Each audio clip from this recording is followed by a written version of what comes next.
मुजफ्फरनगर में all India मोमिन अंसारी समाज की ओर से आयोजित कौमी एकता सम्मेलन में पूर्व कैबिनेट मंत्री मोहसिन रजा ने वक्फ बोर्ड में गैर मुस्लिम सदस्यों की नियुक्ति का समर्थन किया।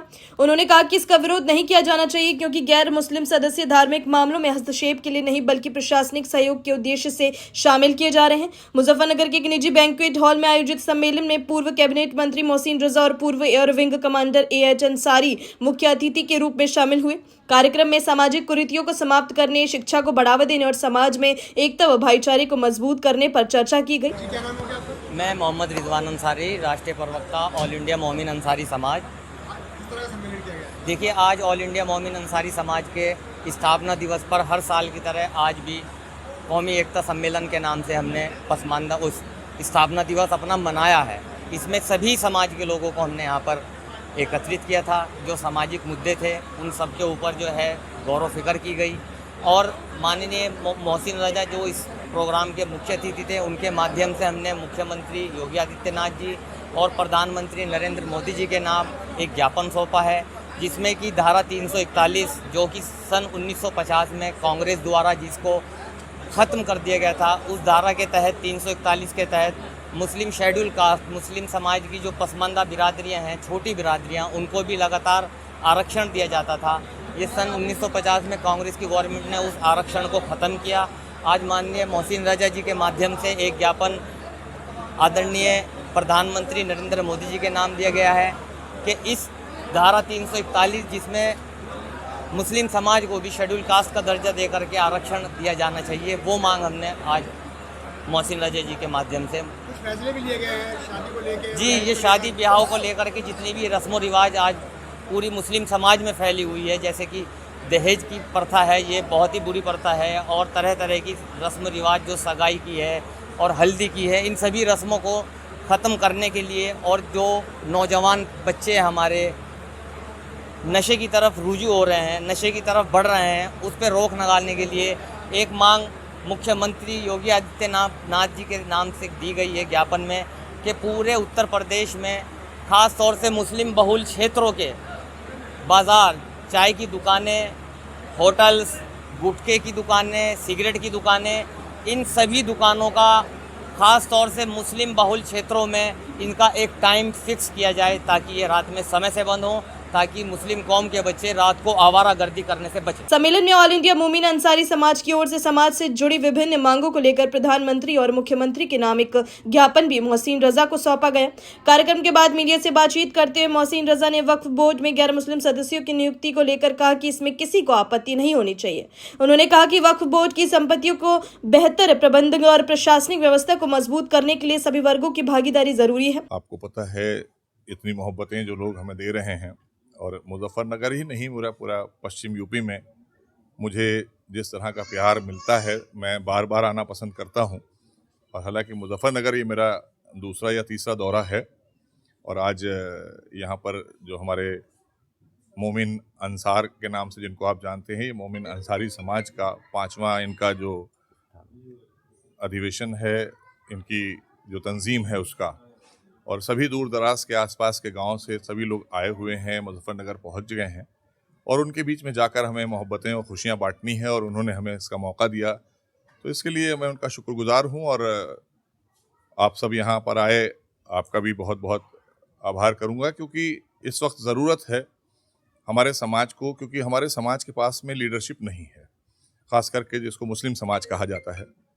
हम लीडरशिप की तलाश में रहते हैं कि हमारे पास अच्छा लीडर होना चाहिए जो हमारा रहनुमा भी हो और हमें सीधे रास्ते पर कहीं ले जाए और अच्छी जगह पर ले जाकर, क्योंकि सभी पॉलिटिकल पार्टीज़ हैं, सबके साथ में हमारे लोग रहे। हम लोगों का इतिहास अगर देखा जाए मुस्लिम समाज का, तो 50-60 साल कांग्रेस के साथ, फिर बहुजन समाज पार्टी के साथ, फिर समाजवादी पार्टी के साथ। अब बाहर जाहिर सी बात है, हम भारतीय जनता पार्टी के कारिंदे हैं, उनके कार्यकर्ता हैं, तो हम भारतीय जनता पार्टी के साथ में हैं। लेकिन मेरा अपना मानना ये है कि हमें अपने समाज की आवाज़ उठाना चाहिए। हमारी सरकार में हम अपने समाज के लिए ही वहाँ पर रखे गए हैं कि ताकि हमारे समाज की कोई परेशानियाँ, कोई भी बातें, कोई भी यहाँ की मूलभूत जो समस्याएं हैं उसका समाधान करने के लिए हमको भारतीय जनता पार्टी ने अपनी सरकार में हमको दायित्व दिया। और उसके साथ साथ आज भी हम तमाम लोगों के काम के लिए वहाँ पर कोई बात होती है माननीय मुख्यमंत्री जी से या माननीय अपने जो पदाधिकारी यहाँ के हैं, सांसद हैं, विधायक हैं, उनसे भी बात करते रहते हैं हम, हमारी बात होती है। तो बस मकसद यही है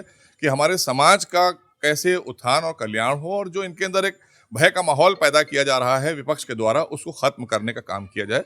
क्योंकि ऐसी कोई बात नहीं है, 11-12 साल हो गए हैं आदरणीय मोदी जी के नेतृत्व की सरकार में, ऐसा कोई चीज़ नहीं मुझे नज़र आती है कि 12 साल में कोई भेदभाव किया गया हो।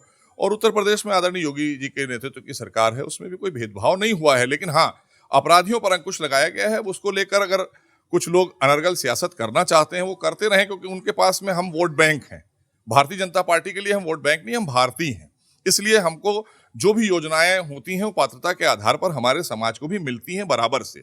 और आप जितने भी हमारे मुस्लिम समाज के चेयरमैन हो या विधायक हो या सांसद हो, उनसे आप पता कर सकते हैं। यहाँ पर हमारे इस मोमिन अंसारी समाज के जो लोग हैं, इनसे भी आप पूछ लीजिए, ये बताएंगे आपको कि हर क्षेत्र में जो भी योजनाएं हैं, चाहे प्रधानमंत्री आवास हो, मुख्यमंत्री आवास हो या और भी योजनाएं हैं, वो उनको उसका फायदा पूरा मिला है। तो इसलिए इससे इनकार नहीं किया जा सकता। हाँ, कुछ चीज़ें हैं निकल कर आती हैं, मैंने सुना है कई लोग बोल जाते हैं, ऐसे बयान दे देते हैं जिससे दिल हमारे समाज का दुखता है और हमारा भी दुखता है। ऐसा थोड़ी ना कि हम इस समाज से अलग हैं। तो उसके लिए साफ सी बात है, वो हमारी पार्टी का वक्तव्य नहीं होता है, वो भारतीय जनता पार्टी या हमारी सरकार का नहीं होता है। किसी आदमी का व्यक्तिगत है, तो व्यक्तिगत पर हम कुछ नहीं बोलना चाहते। और उनसे भी यही कहना चाहते हैं कि यहाँ पर जब सरकार होती है तो सरकार सबकी होती है, तो उन्हें भी हम सबको साथ में लेकर चलना चाहिए। वक्फ को लेकर, गैर मुस्लिम की एंट्री को लेकर कुछ ऐतराज जताया जा रहा है, तो किस तरह देखते हैं? देखिए, मुझे लगता है बिल्कुल नहीं ऐतराज करना चाहिए, किसी को ऐतराज नहीं करना चाहिए। ये जो लोग ऐतराज कर रहे हैं, वही लोग हैं जिनकी दुकानें मुसलमानों के नाम पर चली हैं। ये वही लोग हैं। हम तो चाहते हैं, बिल्कुल क्यों, हम हिंदुस्तान में रहते चले आ रहे हैं, सदियों से रहते चले आ रहे हैं, हजारों साल का हमारा इतिहास है। यही अंसारी समाज जिसकी हम बात कर रहे हैं, हम आपको बताएं, हम 1526 ईस्वी में यहाँ पर आए हैं अंसारी। और ये सब आए कहाँ से हैं? मदीने शरीफ से आए। ये इनका इतिहास पढ़िए ना आप, तारीख पढ़िए। तारीख तो कोई पढ़ता नहीं, हम बताएंगे तारीख आपको।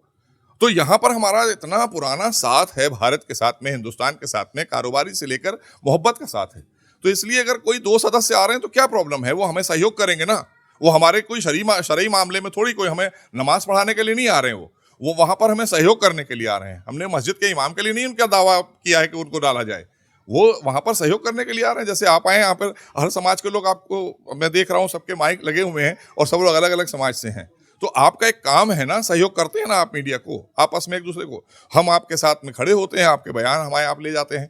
तो इसलिए ये सहयोग के लिए दिया गया है, तो इसका हमें विरोध नहीं करना चाहिए, इसका स्वागत करना चाहिए। ये भी कहा जा रहा है जैसे राम मंदिर दान चोरी के मामले में SIT गठित कर दिया, ऐसे वक्त में अगर इस तरह का कोई मामला आता है तो SIT गठित होनी चाहिए। देखिए, मैंने कई बार आवाज़ उठाई है, और पश्चिम यूपी में बहुत सारे औकाफ ऐसे हैं जो लुट गए, बर्बाद हो गए। अब उसका जिम्मेदार कौन है?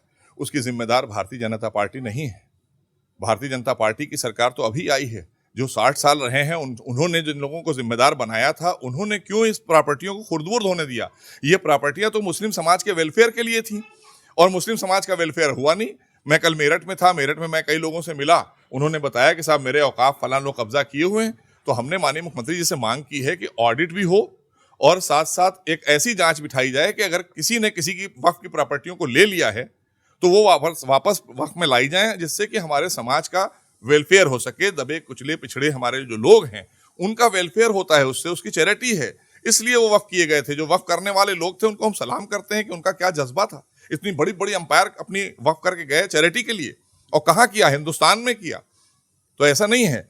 लेकिन अब हमने मांग की है, माननीय मुख्यमंत्री जी बहुत गंभीर हैं इस मामले को लेकर। जिस तरह से भी आपने देखा कि अक्सर बयानात उल्टे सीधे भी लोगों के आते हैं, लेकिन हमारा साफ रहता है कि एक सार्थक तरीके से चीज़ें होना चाहिए। और अगर वक्फ की सारी ही प्रॉपर्टीज़ को निकाल लिया जाए, तो मुझे लगता है कि आज भी हम बहुत सारी अगर प्रॉपर्टी बचा ले जाएं, तो हम लाखों मुसलमान, जो दबे पिछड़े हमारे जो पिछड़ गए मुसलमान हैं, उनको उससे आच्छादित किया जा सकता है, उससे उनका वेलफेयर किया जा सकता है, और वो प्रॉपर्टियों का भी कहीं ना कहीं कल्याण हो जाएगा। और आने वाले समय में आने वाली हमारी नस्लें उससे फ़ायदा लेती रहेंगी, इसलिए वो बनाए गए हैं। तो इसकी हमने मांग की है माननीय मुख्यमंत्री जी से, और हम उम्मीद करते हैं कि इस पर कोई ना कोई फैसला जरूर लेगी सरकार। मोहसिन रजा ने कहा कि पश्चिमी उत्तर प्रदेश सहित कई क्षेत्रों में वक्फ की बहुमूल्य संपत्तियां लंबे समय से अवैध कब्जों और अनियमितताओं का शिकार रही हैं। उन्होंने कहा कि इन मामलों की जांच कर वास्तविक स्थिति सामने लाने की जरूरत है। उन्होंने मुख्यमंत्री से वक्फ संपत्तियों का व्यापक ऑडिट कराने और अवैध कब्जों की निष्पक्ष जांच कर संपत्तियां वापस वक्फ के अधीन लाने की मांग दोहराई।